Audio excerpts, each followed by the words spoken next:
बच्चों, आज हम पढ़ेंगे कक्षा 8 साइंस यानी कि विज्ञान के अंतर्गत अध्याय 3 कोयला और पेट्रोलियम। जैसे कि आप यहाँ पर देख सकते हैं, ये है विज्ञान के अंतर्गत पाठ 3 कोयला और पेट्रोलियम। हम आपको बताएंगे बच्चों इस पाठ से संबंधित कुछ महत्वपूर्ण बिंदु और साथ ही साथ पाठ के प्रश्न उत्तर भी। तो आप लगातार देखते रहे वीडियो और जुड़े रहे हमारे साथ।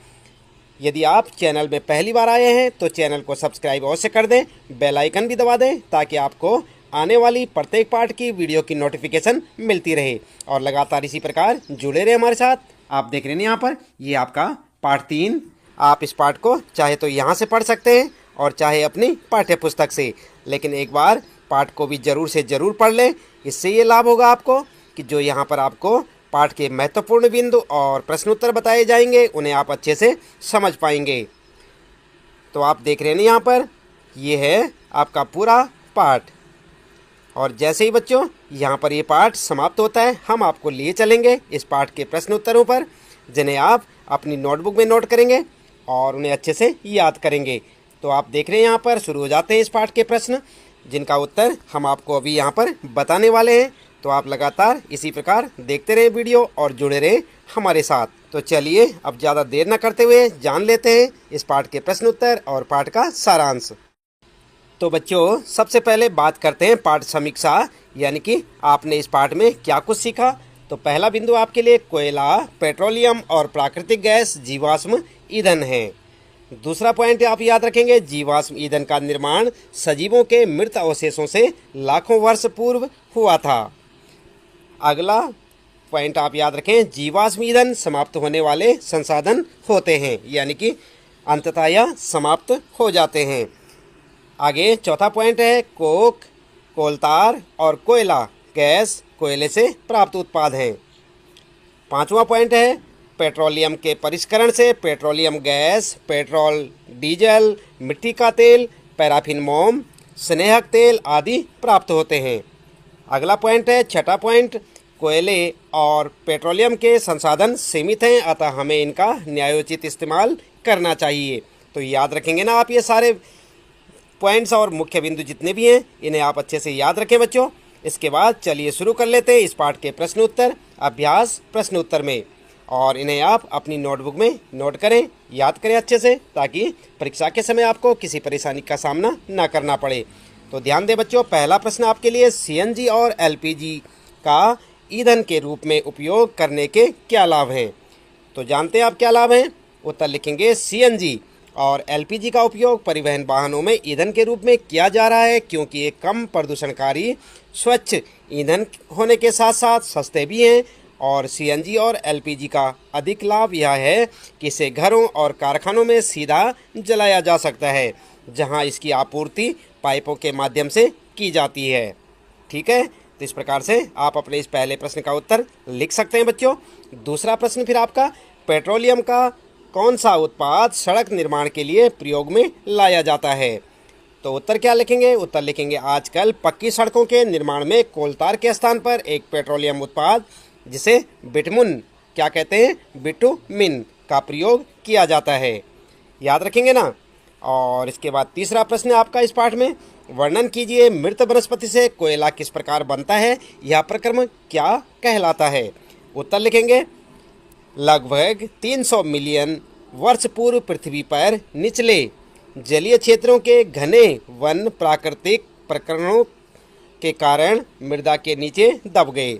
ठीक है, क्या लिखेंगे, 300 मिलियन वर्ष पूर्व, लगभग 300 मिलियन वर्ष पूर्व पृथ्वी पर निचले जलीय क्षेत्रों के घने वन प्राकृतिक प्रक्रमों के कारण मृदा के नीचे दब गए। उनके ऊपर अधिक मृदा होने के कारण वे संपीड़ित हो गए और गहरे होते गए, जिससे उन पर ताप व दाब बढ़ गया और धीरे धीरे कोयले में परिवर्तित हो गए। कोयले में मुख्य रूप से कार्बन होता है। यह प्रक्रम कार्बनीकरण कहलाता है। क्या कहलाता है, कार्बनीकरण। याद रखेंगे बच्चों। तीसरा प्रश्न है और उसका उत्तर। इसके बाद आगे आते हैं आपके लिए प्रश्न चौथे में, रिक्त स्थानों की पूर्ति कीजिए। और यहाँ पर जो आपके लिए रिक्त स्थान छोड़ रखे तथा जीवाश्म ईंधन है। और दूसरा है यहाँ पर ख वाला, पेट्रोलियम के विभिन्न संगठकों को पृथक करने का प्रक्रम कहलाता है। तो क्या कहलाता है यहाँ लिखना आपको। और वाहनों के लिए सबसे कम प्रदूषक ईंधन है, क्या है यहाँ आपको लिखना है। तो क्या लिखेंगे आप? क वाले में लिखेंगे कोयला और पेट्रोलियम, ख वाले में लिखेंगे परिष्करण और ग वाले में सीएनजी। तो इस प्रकार से आप अपने उत्तरों को रिक्त स्थानों में भर सकते हैं। अगला है बच्चों 5वां प्रश्न है, निम्नलिखित कथनों के सामने सत्य और असत्य लिखिए, यानी कि सही और गलत बताना आपने। तो यहाँ पर जो है क है जीवाश्म ईंधन प्रयोगशाला में बनाए जा सकते हैं, ये सत्य है या असत्य है आपने यहाँ पर बताना है। ख वाला प्रश्न है, पेट्रोलियम की या पेट्रोल की अपेक्षा सीएनजी अधिक प्रदूषक ईंधन है, सत्य या असत्य है आपको लिखना है। और अगला प्रश्न है ग वाला, कोक कार्बन का लगभग शुद्ध रूप है, सत्य या असत्य। और घ वाला है कोलतार विभिन्न पदार्थों का मिश्रण है, ये आपने बताना है सत्य है या असत्य है। और ग वाला है मिट्टी का तेल एक जीवाश्म ईंधन नहीं है, ये भी सत्य है या असत्य है, ये आपको बताना है। तो क्या लिखेंगे आप उत्तर में? चलिए देख लेते हैं। क वाले का आप लिखेंगे असत्य, ख वाले का असत्य, ग वाले का सत्य और घ वाले का सत्य और ग वाले का असत्य। ठीक है, तो इस प्रकार से आप उन पे अपना सत्य और असत्य लगा सकते हैं। यहाँ पर असत्य असत्य, यहाँ पर सत्य सत्य और यहाँ पर असत्य। ठीक है, तो इस प्रकार से आप अपने उत्तर को लगाएं बच्चों। अगला प्रश्न है 6, समझाइए जीवाश्म ईंधन समाप्त होने वाले प्राकृतिक संसाधन क्यों हैं। तो क्यों है बच्चों? उत्तर में आप लिखेंगे जीवाश्म ईंधन समाप्त होने वाले प्राकृतिक संसाधन हैं क्योंकि मृत जीवों को ईंधन में परिवर्तित होने में लाखों वर्ष का समय लग जाता है और उपलब्ध भंडार सिर्फ कुछ सालों तक के लिए ही पर्याप्त है, इसलिए हमें इनका न्यायोचित प्रयोग ही करना चाहिए। आई बात समझ में? तो ये है 6 प्रश्न आपका। इसके बाद आता है 7वां प्रश्न और इसमें पूछा है कोक के अभिलक्षणों और उपयोगों का वर्णन कीजिए। तो आप क्या लिखेंगे उत्तर में? आप लिखेंगे यह कठोर, सरंग्र और काला पदार्थ है, यह कार्बन का लगभग शुद्ध रूप है, कोक का उपयोग इस्पात के औद्योगिक निर्माण और बहुत से धातुओं के निष्कर्षण में किया जाता है। आई बात समझ में? तो यह 7वां प्रश्न, इसका उत्तर आप लिखें, अच्छे से याद भी करें बच्चों। 8वां प्रश्न है पेट्रोलियम निर्माण के प्रक्रम को समझाइए, काफ़ी इंपॉर्टेंट क्वेश्चन है। तो यहाँ पर उत्तर लिखेंगे पेट्रोलियम का निर्माण समुद्र में रहने वाले जीवों से हुआ। कहाँ से हुआ? समुद्र में रहने वाले जीवों से। जब ये जीव मृत हुए, इनके शरीर समुद्र के पेंदे में जाकर जम गए और फिर रेत तथा मिट्टी के तहों द्वारा ढक गए। लाखों वर्षों में वायु की अनुपस्थिति, उच्च ताप और उच्च दाब ने मृत जीवों को पेट्रोलियम और प्राकृतिक गैस में परिवर्तित कर दिया। तो इस प्रकार से आप लिख सकते हैं। इंपॉर्टेंट क्वेश्चन है, जैसे मैंने आपको बताया 8वां क्वेश्चन है। और इसके बाद जो है 9वां प्रश्न आता है, निम्नलिखित सारणी में 2004 से 2010 तक भारत में विद्युत की कुल कमी को दर्शाया गया है। इन आंकड़ों को ग्राफ द्वारा आलेखित कीजिए।